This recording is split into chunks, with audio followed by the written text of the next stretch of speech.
سورت کوثر کا یہ وظیفہ بڑی مشکل سے 200 ارب بھی مانگو گے تو انشاءاللہ تعالی ملے گا۔ بسم اللہ الرحمن الرحیم۔ السلام علیکم ورحمۃ اللہ وبرکاتہ۔ محترم ناظرین اکرام، آج آپ کو سورت کوثر کا ایک بہت ہی نایاب اور مجرب وظیفہ بتا رہے ہیں۔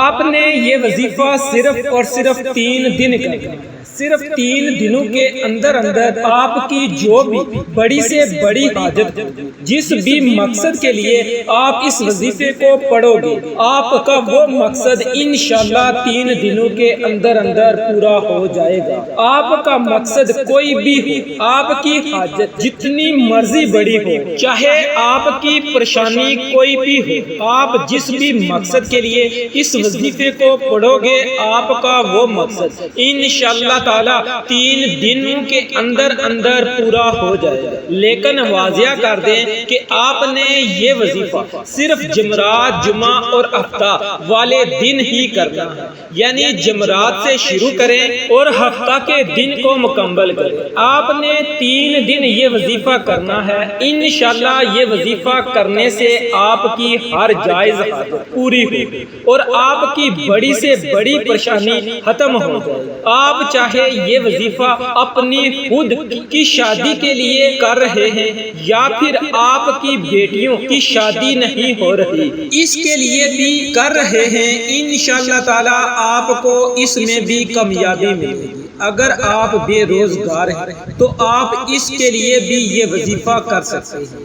اگر آپ کے دشمن ہیں اور ان سے چھٹکارا پانے کے لیے بھی آپ یہ وظیفہ کر سکتے ہیں۔ اگر کسی سے محبت کرتے ہیں اور اس سے شادی کرنا چاہتے ہیں اور اس کے دل میں آپ اپنی محبت پیدا کرنا چاہتے ہیں تو اس کے لیے بھی آپ یہ وظیفہ کر سکتے ہیں۔ آپ کی کوئی بھی حاجت ہو، کوئی بھی مقصد ہو، آپ اس وظیفے کے ذریعے اپنا مقصد پورا کر سکتے ہیں۔ آپ نے صرف 3 دن اس وظیفے کو کرنا ہے اور انشاءاللہ 3 دن کے اندر آپ کا ہر جائز مقصد پورا ہو جائے گا۔ اس وظیفے کو شروع کرنے سے پہلے درود شریف لازمی پڑھیں۔ درود شریف آپ ہمیشہ ہی ابراہیمی درود شریف پڑھا کریں۔ آپ نے وظیفہ کس طرح کرنا ہے؟ آپ نے سورت کوثر پڑھنی ہے۔ تمام مسلمان اچھی طرح جانتے ہیں کہ سورت کوثر قرآن پاک کی سب سے چھوٹی سورہ ہے۔ اس کی 3 آیتیں ہیں اور یہ قرآن پاک کی 30ویں پارے میں آپ کی کوئی بھی حاجت ہے، کوئی بھی مقصد ہے، لیکن شرط یہ ہے کہ وہ مقصد صرف جائز ہی ہونا چاہیے۔ اس کو ذہن میں رکھ کر آپ نے یہ وظیفہ کرنا ہے۔ وظیفہ کرتے وقت پورا دھیان آپ کا وظیفے پر ہی ہونا چاہیے، دل میں کوئی بھی وسوسہ نہ۔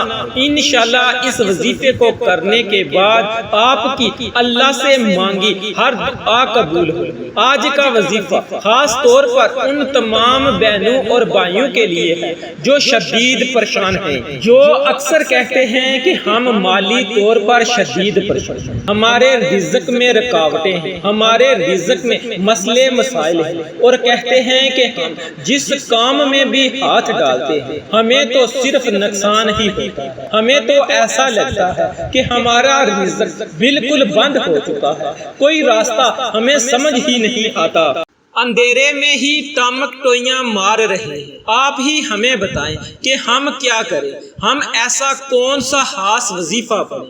لیکن اگر کوئی وظیفہ کریں بھی تو ہمارا کیا گیا کوئی بھی وظیفہ اثر ہی نہیں کرتا۔ تو ناظرین اکرام، آج ان تمام بہنوں اور بھائیوں کے رزق اور دولت کے جتنے بھی مسائل ہیں، انشاءاللہ تعالی وہ سارے کے سارے حل ہو جائیں گے۔ اور انشاءاللہ جو لوگ قرضوں میں ڈوبے ہوئے ہیں، جن لوگوں کا بال قرضوں میں جکڑا ہوا ہے، ان کا قرض بھی اتر جائے گا اور انہیں خبر بھی نہیں ہوگی۔ اور جو بندہ نوکری کے لیے شدید پریشان ہے، رزق کے جتنے بھی مسائل ہیں، ان سب مسائل کے لیے آپ کو اس مسئلے کو ذہن میں رکھتے ہوئے یہ وظیفہ کرنا ہے۔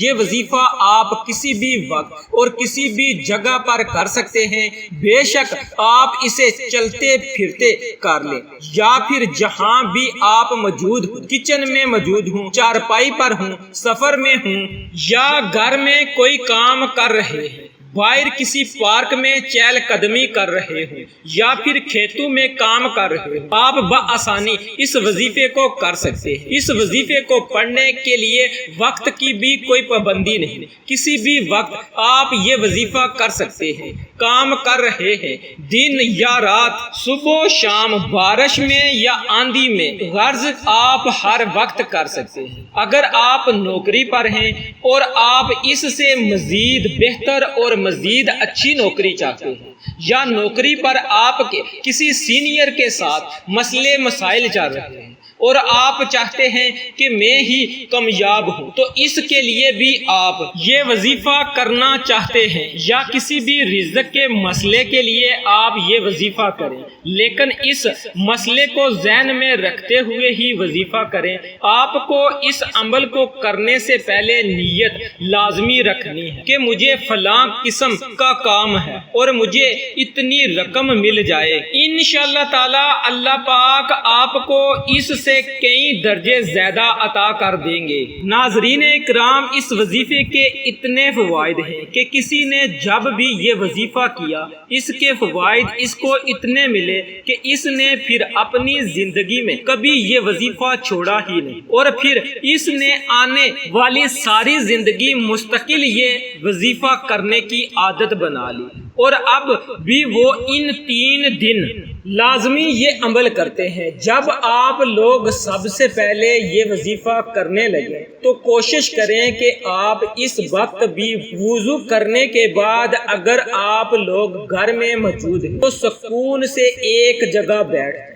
کبھی بھی جلد بازی میں آپ لوگ کوئی بھی عمل یا وظیفہ بالکل بھی نہ کرنا، بالکل مکمل سکون اور اطمینان سے آپ لوگ کہیں بیٹھ جائیں۔ سب سے پہلے 7 مرتبہ درود پاک پڑھ لیں، لیکن یاد رکھیں کہ درود شریف آپ ہمیشہ ابراہیمی درود ہی پڑھا کریں، اور درود ابراہیمی تو دنیا کے ہر مسلمان کو آنا چاہیے، کیونکہ درود ابراہیمی کے بغیر تو نماز بھی اللہ تعالیٰ کی بارگاہ میں قبول نہیں ہوتی۔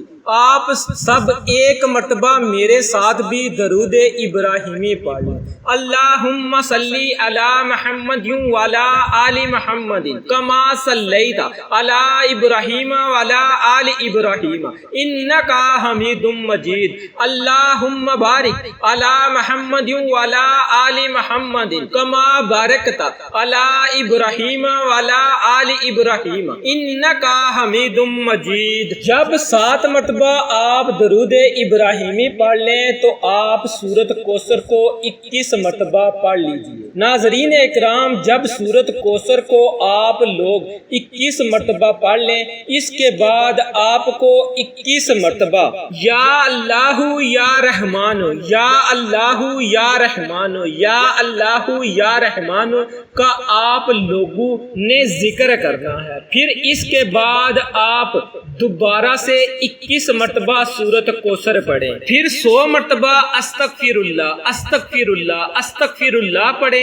اس کے بعد آپ کو آخر میں دوبارہ یا اللہ یا رحمان یا اللہ یا رحمان یا اللہ یا رحمان کا 21 مرتبہ ذکر کرنا ہے، لیکن اگر اس کی تعداد کچھ اوپر بھی ہو جائے تو کوئی مسئلہ نہیں، لیکن کم سے کم 21 مرتبہ آپ کو یا اللہ یا رحمان کا ذکر لازمی کرنا ہے۔ اس کے بعد آخر میں آپ لوگ 7 مرتبہ درود پاک پڑھ لیں۔ اس کے بعد آپ کو دعا مانگنی ہے۔ عمل جب شروع کریں تو آپ کو اپنے دل و دماغ میں اپنی حاجت یا مراد یا پھر کوئی بھی مشکل کام وغیرہ رکھنا ہے جس مقصد کے لیے آپ یہ عمل کر رہے ہیں، اور اس کے بعد آخر میں آپ لوگ ضرور مانگے۔ اپنی تمام پریشانیوں کے لیے، حاجتوں کے لیے، دکھ تکلیف کے لیے اللہ پاک سے رو رو کر گڑ گڑا کر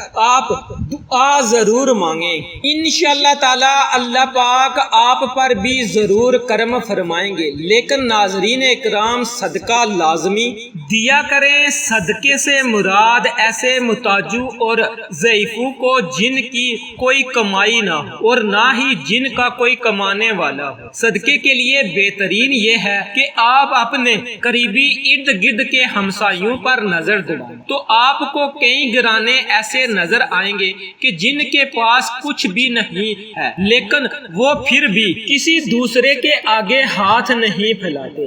انہیں اپنا فالتو سامان یا مال، روپیہ اس نیت سے دیں کہ صرف اللہ کی اطاعت اور اس کی مخلوق کا کام بنے۔ بخاری و مسلم کی حدیث میں ہے کہ 7 قسم کے لوگوں کو اللہ تعالیٰ اپنے عرش تلے سایہ دے گا جس دن اس کے سائے کے سوا کوئی سایہ نہ ہوگا۔ ان میں ایک وہ بھی ہے جو صدقہ دیتا ہے لیکن اس طرح پوشیدہ طور پر کہ دائیں ہاتھ کے خرچ کی بائیں ہاتھ کو خبر نہیں لے، اور ایک دوسری حدیث میں ہے کہ صدقہ خطاؤں کو اس طرح مٹا دیتا ہے جس طرح پانی آگ کو بجھا دیتا ہے۔